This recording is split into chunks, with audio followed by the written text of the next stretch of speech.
test.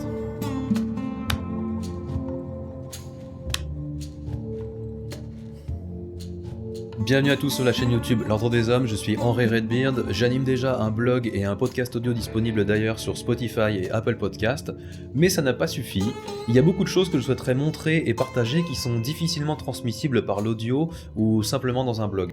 On est en janvier, je viens de fêter mon anniversaire, je suis un grand spectateur de YouTube depuis les prémices un peu de cette plateforme en France en tout cas, donc je me suis dit pourquoi pas tenter une nouvelle aventure. Le concept est simple, je veux me faire plaisir et vous faire plaisir en vous partageant ce qui me plaît, me passionne et m'intéresse, ce qui me fait vibrer vraiment au quotidien. À savoir les bons produits de terroir, le café, les cigares, les spiritueux, le vin, les bonnes bières. Et si j'aime tous ces produits, c'est aussi parce que j'ai des pratiques sportives qui me le permettent avec grand plaisir, comme la natation, le vélo et plus précisément la pratique gravel que je souhaite également vous partager. Je suis très fan de randonnée, d'expéditions en tout genre. J'ai un canoë avec lequel il m'arrive très fréquemment de faire des expéditions sur des rivières. Je fais aussi du 4x4 et des petits road trips hors route que je souhaiterais vous partager. Je pense très sincèrement que j'ai quelque chose à apporter dans l'univers YouTube, donc restez connectés. Ceci est juste un premier pas, car on sait tous que c'est le plus difficile. Alors aujourd'hui, on va parler de café. Est-ce que c'est bon? Est-ce que c'est mauvais pour la santé? C'est un questionnement qui revient extrêmement souvent et même plus exactement sous la forme d'affirmations à tort et à travers. Aujourd'hui, on entend vraiment de tout. Vous additionnez les dires de certains médias à une certaine époque, dans un contexte assez particulier, et vous mixez le tout un peu à tous les potins quotidiens qui coagulent autour de la machine à café au travail, et vous avez le cliché Jean-Fabrice qui a 42 tensions, qui alerte Claudette sur la présence d'un démon dans le café. Claudette, elle est terrifiée d'avoir ingurgité des litres démoniaques depuis sa lunatique enfance, elle décide de reprendre sa vie en main, on est en janvier, et elle se dit « Moi, cette année, j'arrête le café, je ne bois que du thé, ou que de l'eau, ou je ne sais quoi ». Étant donné que je suis un grand consommateur de café et que j'adore ça, eh bien il serait relativement facile de ne pas être tout à fait objectif dans cette vidéo. Il est maladroitement coutume de se dire que si ça nous réussit depuis des années, bah c'est que ça doit fonctionner chez tout le monde. Sur ce blog, cette chaîne YouTube et mon podcast est pareil, on va tenter le plus possible de s'appuyer de littérature scientifique pour essayer de faire avancer un débat. Ce qu'il est intéressant de noter, c'est que plus nous avançons dans le temps, plus les récentes études viennent contredire les études passées. Et plus elle valide justement la consommation de café. La raison est bien probablement la même que pour laquelle de nombreuses études récentes viennent contredire des études passées. La consommation élevée d'une substance est bien souvent corrélée à des comorbidités qui sont liées au volume de consommation que peut entraîner ou inciter la première. Par exemple, il y a une étude qui est très connue, une étude passée du coup qui est très connue et qui affirme que se lever tôt augmenterait l'espérance de vie. L'étude ne prend pas forcément en considération le fait qu'un individu qui se lève tôt chaque jour et donc qui applique cette discipline de vie tous les matins, eh bien l'applique très certainement tout autour de sa journée. Par exemple dans son alimentation, dans sa pratique sportive, etc. etc. Et donc automatiquement, en termes de probabilité, c'est juste de la probabilité, de toute manière ce n'est que des chiffres les études, eh bien quelqu'un qui viendrait à se lever tous les matins à 14h par choix, non pas par obligation parce qu'il travaille la nuit, mais par choix, eh bien c'est très probable qu'il ait la même discipline dans sa vie alimentaire, dans sa vie sportive et dans sa qualité de sommeil. Par exemple, pour ces études-là, une grande partie des études qui parlaient des problèmes liés à une consommation de café ne prenaient pas forcément en considération le fait qu'elle était souvent accompagnée d'une forte consommation de tabac et d'un mode de vie sédentaire, parce que ceux qui boivent en général le plus de café sont ceux qui ont accès à une machine à café tout le temps. Sur des chantiers ou dans des métiers très manuels où ils sont tout le temps en extérieur, les mecs se trimballent pas avec une machine à café tout le temps accrochée à eux. Tandis que dans un bureau, eh bien automatiquement ce sont des personnes sédentaires. Donc les statistiques sont forcément biaisées de manière automatique.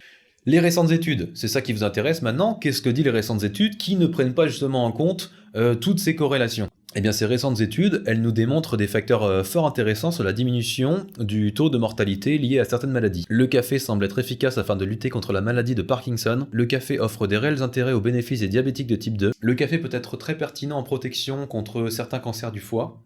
Le café aurait un rôle préventif contre les arrêts cardiaques et les AVC, donc les accidents vasculaires cérébraux. Le café aura un rôle protecteur du foie contre les effets indésirables que peut apporter une consommation d'alcool.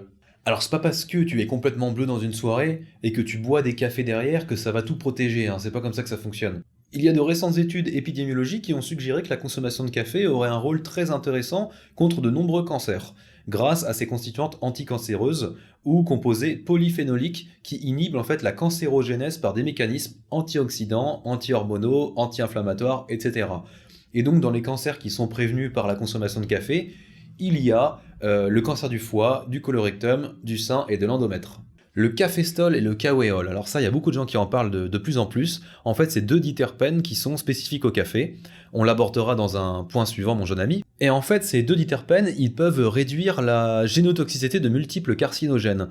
Dans cette analyse, les personnes qui ne boivent pas de café ont un risque plus élevé de leucémie que les buveurs de café. Toutefois, dans cette étude, ils ont eu beaucoup de mal à trouver des non-consommateurs de café et à justifier et à prouver l'effet dose-réponse. Donc, on va dire que cette conclusion, elle est vraiment interprétée avec des pincettes. Eh bien, certaines récentes études viennent par contre confirmer des points négatifs qui ont été établis par des précédentes études, même en enlevant les corrélations de consommation de tabac, de sédentarité, etc.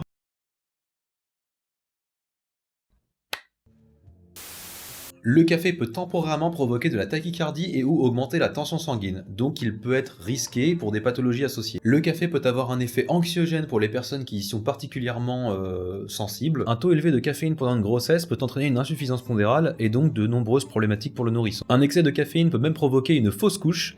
Une consommation importante de café non filtré et infusé à ébullition peut avoir un sérieux impact sur votre taux de cholestérol. Je ne cherche à faire culpabiliser personne et encore moins ma tendre et merveilleuse audience qui est donc vous-même. Déjà que vous n'êtes pas très nombreux, je n'ai pas envie que vous partiez tous maintenant. Mais très sincèrement, c'est pas vraiment le café qui aura le plus gros impact sur vos taux de cholestérol, mais de manière générale, ça va vraiment être sur les acides gras, sur les fritures. Donc forcément voilà le beurre, la graisse animale en forte quantité et puis un problème un déséquilibre de manière générale. Fin de ma parenthèse qui n'est très sincèrement pas très objective, on va continuer de s'appuyer le plus possible de littérature scientifique par rapport au sujet du cholestérol et du café. Donc en fait il serait un vilain raccourci de dire que le café contient du cholestérol comme on peut parfois l'entendre de la bouche des plus grands détracteurs du sujet. Dans les faits, le café peut cependant affecter la façon dont votre corps va produire du cholestérol. Comme on a pu le voir précédemment, certaines études ont pu démontrer un lien entre le café et le cholestérol, et notamment à travers les diterpènes présents dans ce que l'on appelle les huiles de café, comme le caféstol et le kaweol qu'on avait juste précédemment. Ces huiles sont naturellement présentes dans le café, tout comme le décaféiné d'ailleurs. Et en fait, ce fier caféstol, il semble avoir un impact sur la métabolisation et la régulation du taux de cholestérol.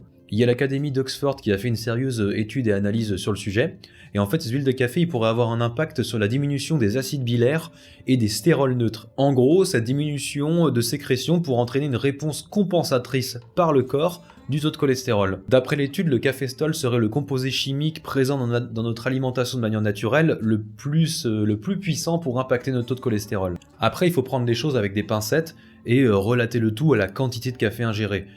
Concrètement, si vous n'êtes pas porteur d'une mutation génétique qui viendrait ralentir le métabolisme du café dans votre corps, ça aura qu'un infime impact sur votre risque de maladie cardiovasculaire très certainement. Après, j'ai envie de vous dire, c'est un peu comme tout, rien n'est bon avec excès, et même le plus meilleur des produits qui serait conseillé par le plus de nutritionnistes au monde, et même ce produit-là serait mauvais en excès.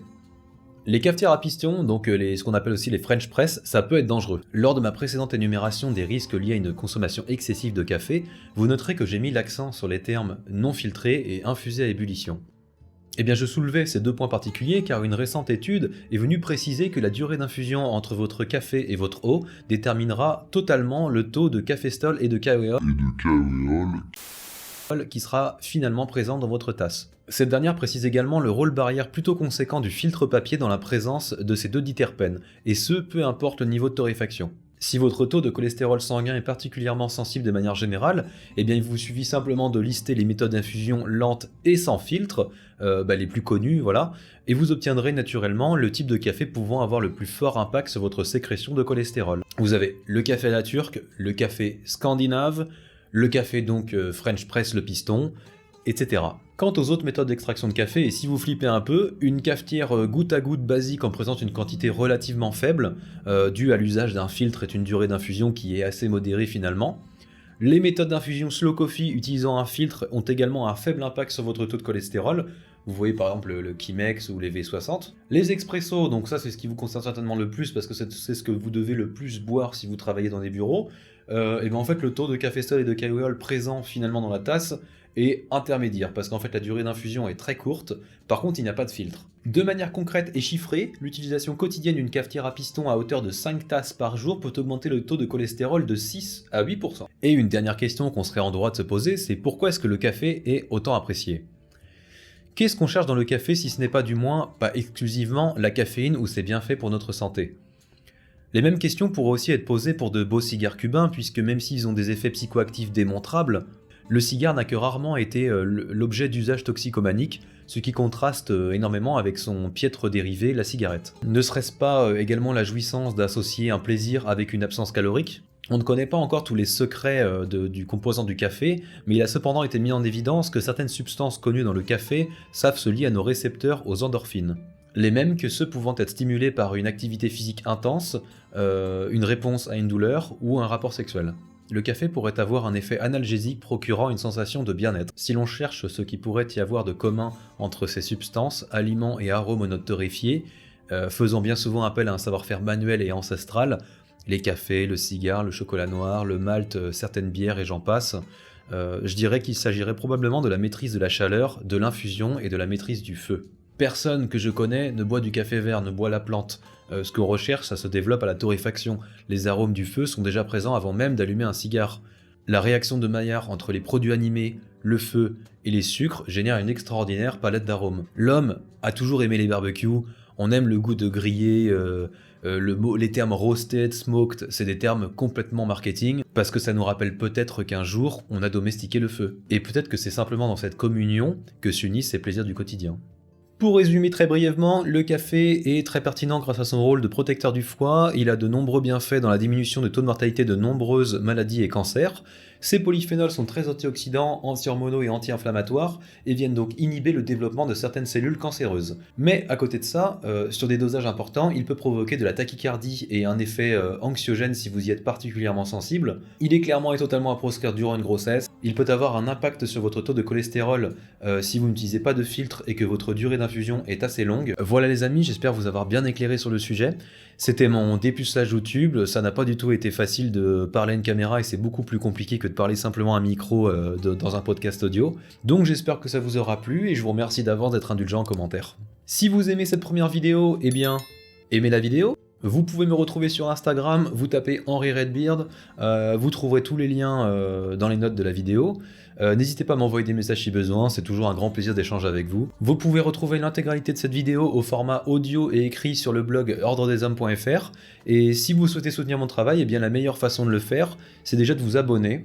Ensuite, plutôt que d'avoir fait un Patreon ou de l'affiliation avec des liens Amazon pour le blog et le podcast, eh bien j'ai simplement fait une boutique en ligne sur le site ordredeshommes.fr. Vous pouvez retrouver notre marque de vêtements officielle, vous trouverez également quelques autres produits à des prix vraiment très abordables. Donc c'est du matériel autour de l'univers du café, mais aussi du matériel que j'utilise personnellement en expédition et en bivouac. Par exemple des ustensiles et des outils en titane qui sont très pratiques et très légers, quelques produits pour l'entretien de la barbe et vraiment plein de petits trucs en fait qui me plaisent, que j'utilise personnellement et qui peuvent du coup un minimum financer mon travail. Et pour ceux qui se posent la question, oui, tout part de chez moi, c'est ce qui remplit ces cagettes en fait. Merci de votre attention et puis si on en croit le pouvoir de l'expérience, et ben la prochaine fois je serai certainement plus à l'aise. Bonne continuation à vous, on se retrouve pour une prochaine vidéo. Salut les amis, ciao. Ciao. Ciao.